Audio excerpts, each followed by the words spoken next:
And then when did you decide that maybe you wanted to be more like the singing style that you have now, music-wise? I mean, within the music now.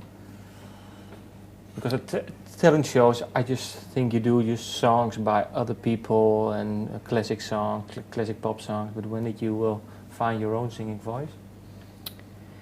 I think, it's a natural thing that when you get older and you get experienced and do a lot of different stuff, I think you find your own way. I've always been singing my own way, even if I have listened and sang to others. I've never copiated like a copycat anyone. Of course you listen and sing to Celine Dion and the stuff because you need to hear and practice, but I have never hey, I want to sound like Celine, or opposite, I must say. I've always been that if someone says, hey, you sound like blah blah blah, I've been like, no, I sound like me. So I don't think I've ever copied. And I think the voice that I have is an evolvement of everything in life, singing all these different things and getting older and trying a lot of stuff. And what did you learn then in your previous band, Edison Avenue? Are there certain elements that you can say, well, I learned that from that time frame? I think you've been in that band for 7 or 8 years, I think. Oh, longer, 89. 89, okay, yeah. Sure. And I've been in other bands too, so that's what I mean. I've done so many things, not just like one band, one music, one style. I think that is actually the thing that I have learned most of. Not to be just into one genre or one thing. I've been singing so many different styles and actually listen to all the music there is mainly, I never say I don't want to listen to jazz, because there can always be some jazz elements.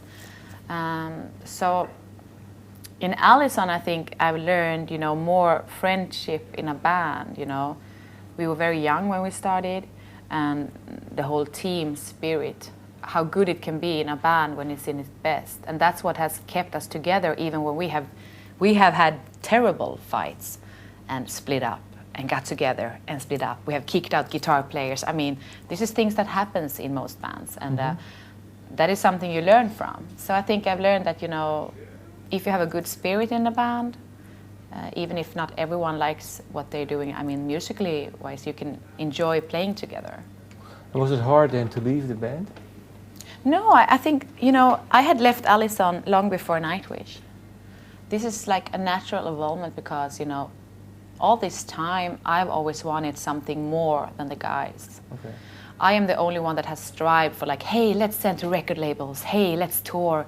And they've been more like, nah, we're satisfied, sitting here in the rehearsal room. And yeah, that was fine by me too. But I think, we all felt that we wanted different things.